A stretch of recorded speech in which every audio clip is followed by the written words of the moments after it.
জঙ্গলের দুপুরবেলার গাছের পাতাও যেন ঘুমিয়ে পড়েছে। চারদিকে নীরবতা, কেবল দূরে কাকের ডাক। গাছের নিচে এক সিংহ ঘুমাচ্ছে। পাশে পড়ে আছে একটা বড় মাংসের টুকরো, যা নিয়ে আসছে আজকের ঝড়। মাংসটা যদি আমার হতো, কিন্তু ওই যে সিংহটা একটু নড়লেই শেষ। শিয়াল দাঁড়িয়ে ভাবল, লোভ করলে মরতে হবে, কিন্তু যদি একটু বুদ্ধি খাটায়। ও সিংহ ভাই, এমন রাজা আমি জীবনে দেখিনি। কত শান্ত, কত মহান। আমি রাজা বলেই শান্ত থাকি, আমার ঘুম ভাঙানোর সাহস কারো হয় না। আরে বাহ, রাজা ভাই, তোমার শক্তি তো সবাই জানে। শুনেছি তোমার বুদ্ধিও নাকি ভীষণ ধারালো। বুদ্ধি আর শক্তি দুই আমার। কেন, বিশ্বাস হচ্ছে না বুঝি? বিশ্বাস করছি তো, তবে চোখে দেখা না পর্যন্ত পুরো বিশ্বাস হয় না। তাহলে কি করলে তুই বিশ্বাস করবি বলতো? চলো একটা খেলা খেলি, দেখি তোমার বুদ্ধি কতটা শক্তি। খেলা মানে রাজা জিতবেই। বল, কি খেলতে হবে? ধরো কেউ তোমাকে বেঁধে রাখলো, তুমি কিভাবে মুক্ত হবে, দেখি তোমার বুদ্ধি। এই তুচ্ছ কাজ, কেউ আমায় আটকে রাখতে পারবে না। তাহলে প্রমাণ দাও রাজা ভাই, আমি তোমাকে একটু দড়ি দিয়ে বেঁধে দিই। দে দে, দেখি কতটা শক্ত করে বাঁধতে পারিস। শিয়াল দড়ি নিয়ে সিংহকে গাছের সঙ্গে শক্ত করে বেঁধে দিল। সিংহ গর্জন করল, কিন্তু দড়ি টলেনি। এই দড়িটা এত শক্ত কেন বাঁধছে? এই তো পরীক্ষা রাজা ভাই, এখন দেখাও তোমার বুদ্ধি। আমি ছাড়তে পারছি না।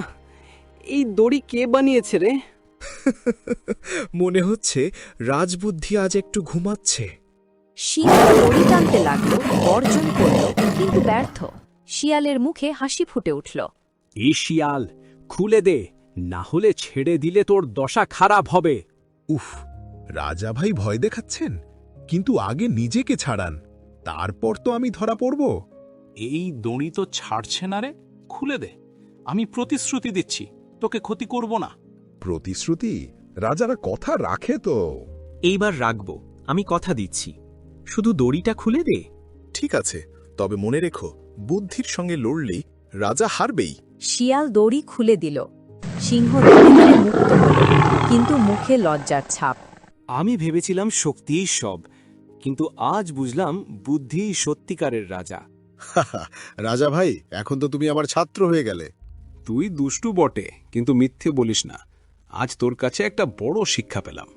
সেদিন থেকে সিংহ বদলে গেল, শক্তির সঙ্গে শিখে নিল ধৈর্য আর বুদ্ধি। রাজা ভাই, আবার লোভ করলে কিন্তু আমি দড়ি নিয়ে হাজির হব। না রে শেয়াল, আজ থেকে লোভ নয়, শুধু বুদ্ধি।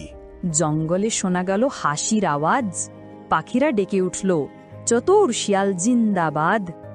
আজ থেকে আমি রাজা বুদ্ধিমান সিংহ। আর আমি সেই বন্ধু যে রাজাকে বাঁচিয়েছিল তার নিজের লোভ থেকে। লোভে পাপ, পাপই ক্ষতি। এই সত্য কেউ পাল্টাতে পারে না। রাজা ভাই, যত বড়ই হও, নিজের ভুল চিনতে পারলেই তবেই সত্যিকারের রাজা হওয়া যায়। তুই ঠিকই বলেছিস শিয়াল, আজ আমি সেটা মনে রাখব। এভাবেই শেষ হলো এক শিক্ষা, যেখানে শক্তি নত হলো বুদ্ধির সামনে। চলো রাজা ভাই, এখন যাই একটু জল খেয়ে আসি। এই গরমে আবার ঘুমিয়ে পড়ো না যেন। চিন্তা করিস না, আজ ঘুম নয়, ভাবব কিভাবে বুদ্ধিমান হওয়া যায়। কিন্তু সেই দিন শুধু রাজা নয়, পুরো জঙ্গল এক নতুন শিক্ষা পেল। শক্তি দিয়ে রাজা হওয়া যায়, কিন্তু বুদ্ধি আর মমতা ছাড়া সেই রাজত্ব বেশিদিন টেকে না। যে বুদ্ধি অন্যকে বাঁচায়, সেই বুদ্ধি আসল শক্তি। নিজের লাভের বুদ্ধি নয়, মনের বুদ্ধি জয়ী হয় সবসময়।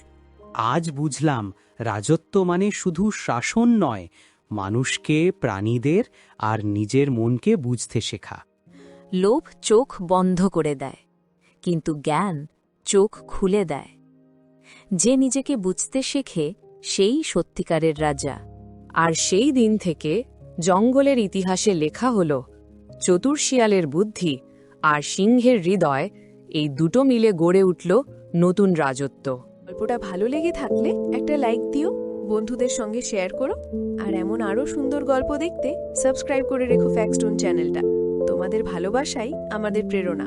দেখা হচ্ছে পরের এক মজাদার গল্পতে। টাটা।